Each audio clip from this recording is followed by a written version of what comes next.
16개 시험 대비 부동산 공법의 심화 이론 강의하고 있습니다. 자, 도시개발법의 이번에는 실시계획의 인가 고시 부분입니다. 자, 실시계획의 인가 고시는 매회 시험에 나오는 부분은 아니지만 또 간혹 시험에 나오는 부분이기 때문에 이 부분도 한번 좀 잘 보시고 또 시험에 나왔던 지문들을 한 번씩 체크를 해봐야 되기 때문에 공부해 보실 필요가 있는 부분입니다. 자, 일단 우리가 실시계획이라고 하는 게 뭔가요? 실시계획은 우리 앞에서 개발계획이라는 계획을 배웠죠. 우리 지정권자가 개발계획을 통해서 지시를 합니다. 그럼 사업시행자가 이 사업을 실시할 사업시행자가 사업을 어떻게 할 건지 설계 도면 같은 걸 그려서 실시계획이라는 공사계획을 만들고 설계도서 같은 것들을 첨부해서 실시계획을 관청한테 가서 인가를 받는 겁니다. 자, 설계도를 그려서 공사계획 같은 걸 만들어가지고 공사를 이렇게 하겠습니다라는 인가 절차, 이게 허락을 받는 절차라고 생각하시면 되겠습니다. 자, 실시계획은 이렇게 사업시행자가 작성을 하죠. 이런 설계 도면 같은 걸 그리고 공사 관련 서류를 준비해서 설계도서, 자금계획 같은 각종 공사 관련 서류를 만들어서 지정권자한테 허락을 받는 절차라고 생각하시면 되겠습니다. 이 허락이 인가라는 표현을 쓰고 있지만 실제 관청한테 관련 기준 같은 거에 맞는지를 인가라는 절차를 통해서 일종의 허락을 받는 것으로 보시면 되겠습니다. 자, 일단 실시계획은 작성자가 누군가요? 실시계획의 작성자는 당연히 시행자가 작성을 합니다. 앞에 우리 공공시행자든 민간시행자든 시행자가 확정이 되면, 시행자로 지정이 되면 시행자가 실시계획을 작성을 해야 됩니다. 자, 실시계획은 당연히 상위계획인 개발계획에 부합해야 됩니다. 자, 이런 것도 시험 문제에서 그대로 나왔기 때문에 보시고 반대로 기술하시면 안 됩니다. 개발계획이 실시계획에 부합해야 된다 그러시면 안 되고 실시계획은 개발계획에 부합해야 되죠. 자, 실시계획을 작성을 해서 인가까지 받아야 되는 경우가 있는데 지정권자가 아닌 시행자는 우리 지정권자가 누굽니까? 도시개발구역 지정권자니까 시도지사 또는 대도시 또는 국토부 장관이겠죠. 그리고 지정권자가 스스로 시행자가 됐을 때는 제외하고 여기 보시면 지정권자가 스스로 시행자가 되면 실시계획을 작성을 한 다음에 인가 없이 바로 그냥 고시라는 형태로 발표하면 됩니다. 다만 지정권자가 아닌 나머지 시행자는 실시계획을 작성을 해서 지정권자한테 인가를 받아야 되겠죠. 자, 이 두 개의 지문들을 잘 체크를 해보세요. 지정권자가 아닌 나머지 시행자들은 실시계획을 작성을 해서 지정권자, 시도의사나 대도시 또는 국토부 장관한테 가서 인가를 받아야 된다. 그리고 지정권자가 스스로 시행자가 됐을 때는 실시계획을 작성한 후 인가 없이 그냥 바로 고시만 하면 되겠죠. 네, 지정권자 스스로 인가권자이기 때문에 인가는 생략하고 바로 그냥 고시 절차로 가면 됩니다. 실시계획을 지정권자가 아닌 시행자는 실시계획을 작성을 해서 지정권자한테 인가를 받고 인가받은 다음에 이제 관보나 공보에다 고시해서 실시계획을 발표해주고 지정권자가 스스로 시행자가 됐을 때는 실시계획을 작성하고 나서 인가 없이 바로 그냥 고시를 하면 되겠습니다. 이런 것들도 시험 문제 나올 수 있는 지문들이기 때문에 보실 필요가 있겠습니다. 예를 들어서 시도지사인 시행자는 이렇게 시도지사인 시행자는 실시계획을 작성을 하고 국토부 장관한테 인가를 받아야 된다 이렇게 하면 틀린 겁니다. 왜냐하면 시도지사가 이미 지정권자이기 때문에 작성하고 나서 인가 없이 그냥 바로 고시만 하면 되는 것이죠. 그런 식의 표현들을 잘 확인하시기 바랍니다. 이 문제를 내는 분들이 굉장히 교묘하게 말을 바꿉니다. 시도지사 같은 관청이나 대도시는 국토부 장관한테 인가받는 게 아닙니다. 본인 자신이 지정권자이기 때문에 실시계획을 작성한 다음에 바로 고시하면 되는 것이죠. 자, 실시계획을 인가받은 다음에 인가받은 내용을 변경하거나 폐지할 때도 똑같이 변경 폐지 인가를 받아야 됩니다. 시험 문제에서 조금 여러 번 나왔는데 경미한 변경 같은 거 할 때는 변경 인가를 안 받는 경우가 있습니다.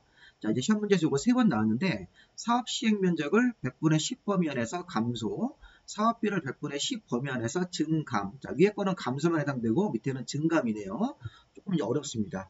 자, 사업 시행 면적을 10% 범위 안에서 감소시킬 때, 사업비를 100분의 10 범위 안에서 증감시킬 때, 이런 식으로. 자, 이런 지엽적인 부분들이 좀 우리 공부하시는 부분이 좀 어려운 부분인데, 이 문제를 풀려면 이거 어쩔 수 없이 이걸 보셔야 돼요. 그래서, 어쨌든 비율은 100분의 10, 100분의 10이니까 10% 범위 안에서 사업 시행 면적의 감소는 경미한 변경이니까 변경인가 안 받고, 증가는 안 되는 것이죠. 근데 사업비의 100분의 10 범위 안에서 증감은 모두 다 경미한 변경으로 인정을 해줍니다.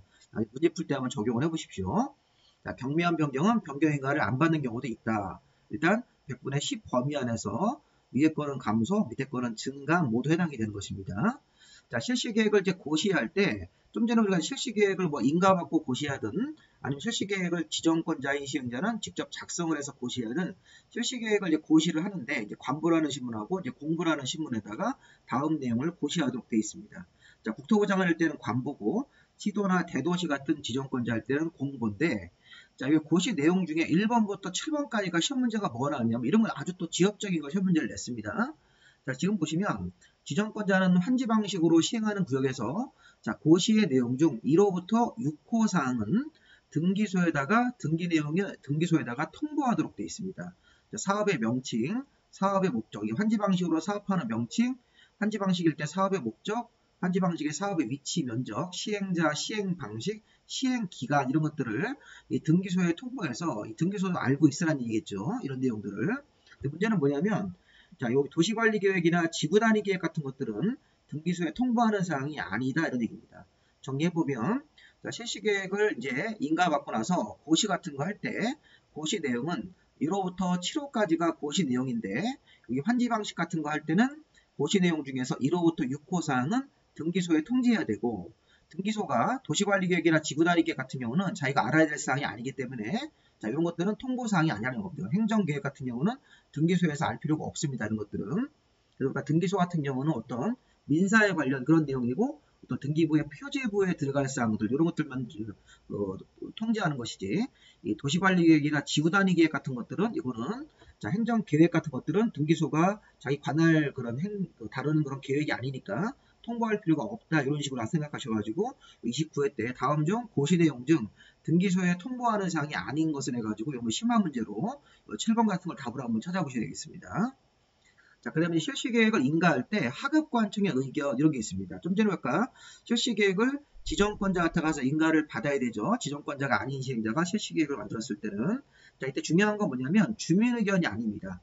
자, 우리 도시개발법에서 실시계획에 인가를 할 때는 국토부 장관이 지정권자일 때는 자기 하급자, 시도나 대도시의 의견이고 시도지사가 지정권자일 때는 자기 하급자인 시군구청장의 의견을 듣도록 되어 있습니다.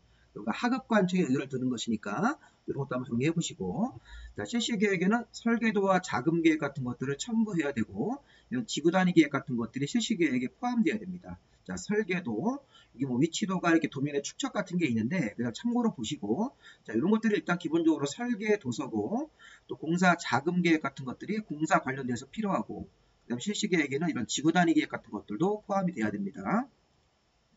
자, 그럼 이제 의제 규정이 두 가지가 있는데 자, 실시계획을 고시하면 관련된 도시관리계획이 자동적으로 결정고시가 된 것으로 본다.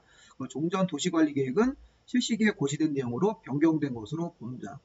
자, 의제 조항은 원활한 사업 시행을 위해서 자, 실시계획을 고시를 했는데 실시계획 고시 내용 중에 도시관리계획으로 결정할 사항 같은 게 있습니다. 예를 들어서 지구단위계획 같은 거. 좀 전에 앞에서 이런 지구단위계획이 실시계획에 포함돼서 같이 고시가 되면 지구단위계획 같은 것들은 도시관리계획으로 결정할 사항이죠.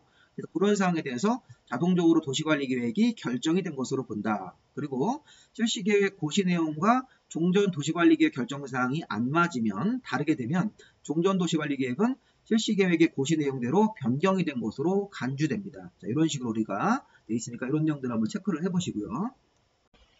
자, 다음에 보시면 이제 관련 인허가 의제라는 건데 이것도 사업 시행자가 사업을 원활하게 할 수 있게끔 도와주는 겁니다. 자, 실시계획을 작성 인가를 할 때 다른 법률에 있는 30여 개 인허가 의제사항 같은 것들에 대해서 실시계획의 인가권자가 관계 행정기관의 장들하고 업무 협의를 하면 그러면 관련 인허가 같은 것들을 30여 개를 같이 받은 것으로 본다. 협의 요청을 받은 행정기관의 장은 20일 안에 의견을 빨리 내야 되는데 조금 어려운 거지만 이런 게 있습니다.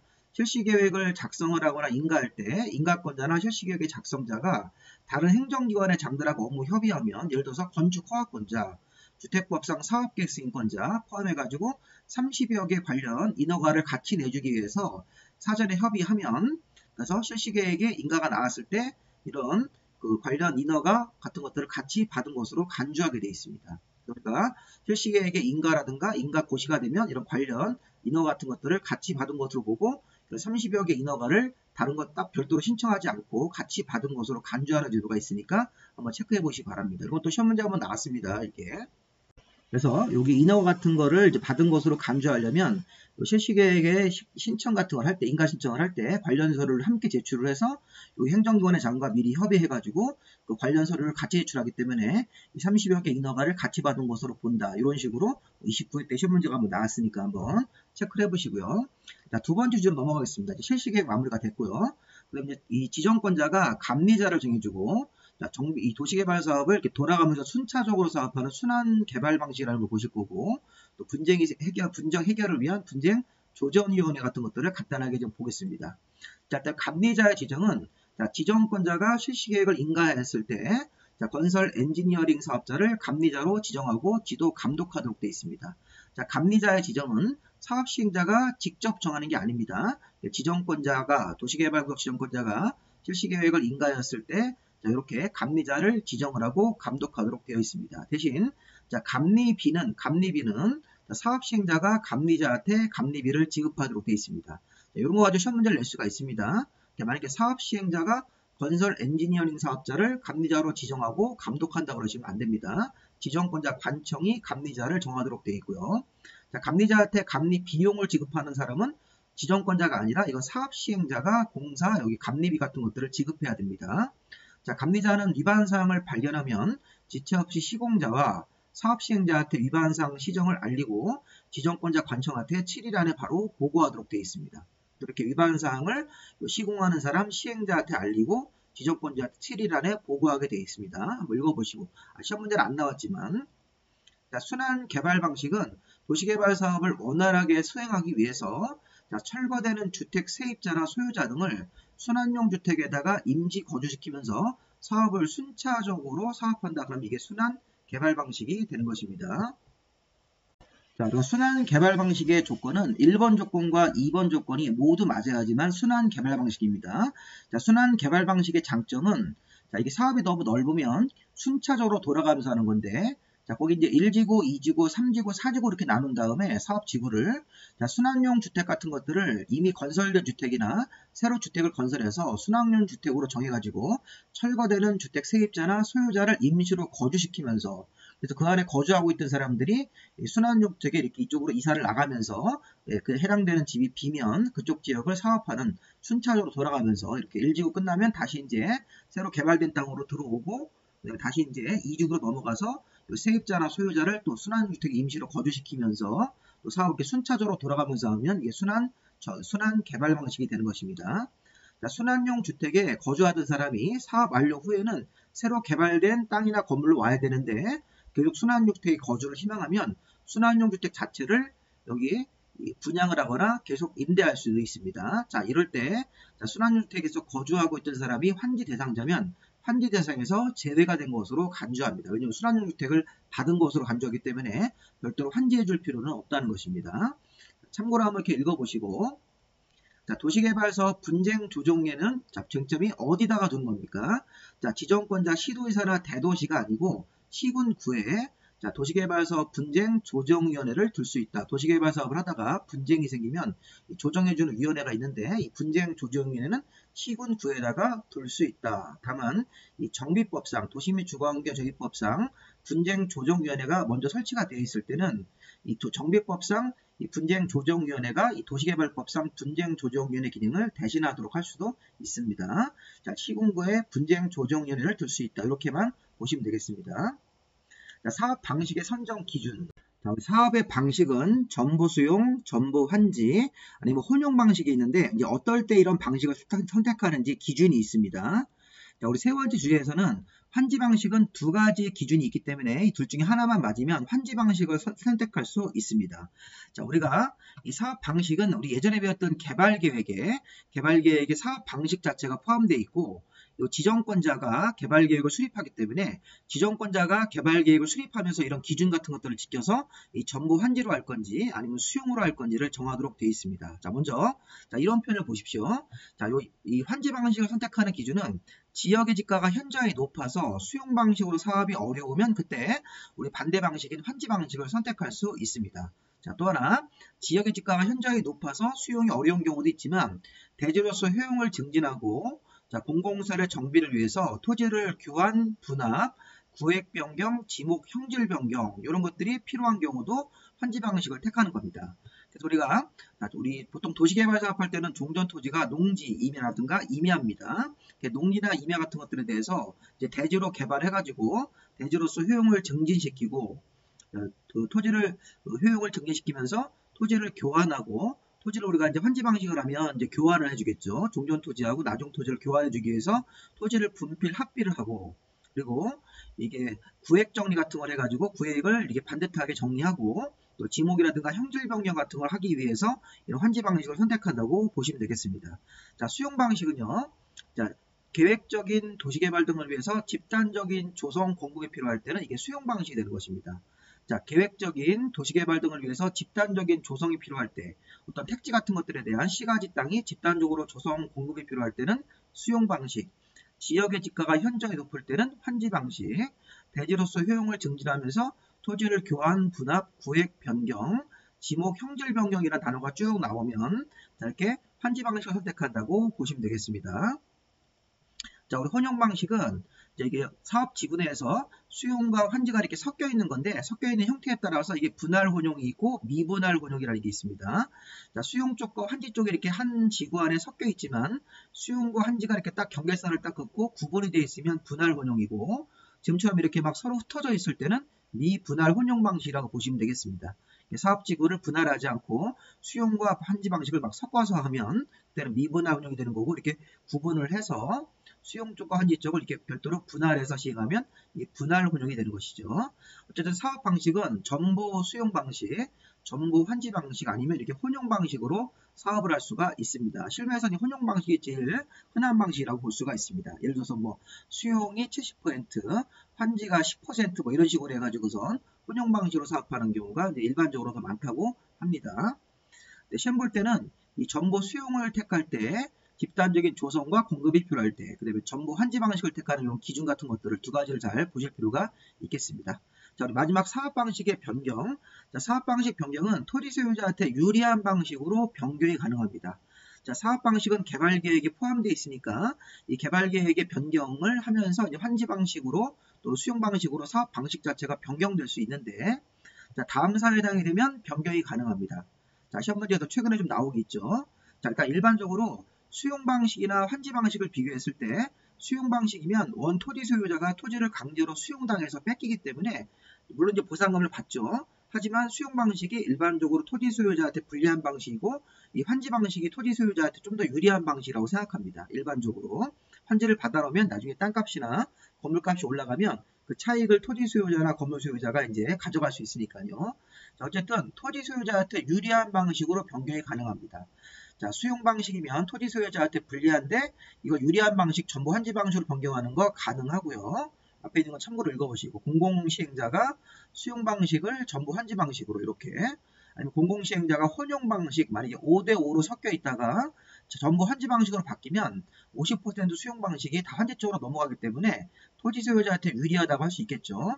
자, 그 다음에 이제 뭐 조합을 제외한 나머지 시행자가 100% 수용 방식에서 혼용 방식으로 바꾸면 이게 이제 수용과 환지가 5대5로 섞이는 이런 혼용 방식으로 바뀐다고 가정을 하면 100% 수용에서 한 절반 정도가 환지로 바뀌기 때문에 토지 소유자한테 일반적으로 유리한 방식이라고 볼 수가 있습니다. 그래서 여기 보시면 전부 수용 방식에서 이렇게 뭐 전부 환지 방식으로 변경하는 것도 가능하고 또 전부 수용에서 혼용 방식도 가능하죠. 혼용 방식이면 5대5가 돼서 전부 수용에서 절반 정도로 환지 방식으로 바뀌니까 자, 혼용 방식으로 하다가 5대5로 하다가 전부 환지 방식으로 바뀌면 이 수용 방식 50%가 환지 쪽으로 넘어가기 때문에 유리한 방식으로 볼 수 있으니까 이렇게 세 가지 케이스 이렇게 자, 이런 식으로 방식 변경이 가능하다. 수용, 환지, 혼용 쓰고 수용에서 이렇게 혼용 방식으로 그 다음에 혼용에서 환지 방식으로 수용해서 이런 전부 환지 방식으로 변경이 가능하고 이 세 가지 방법 이외에는 변경이 불리합니다. 자, 이 내용이 바로 토지 소유자한테 유리하게 변경한다는 얘기입니다. 잘 생각을 해보십시오.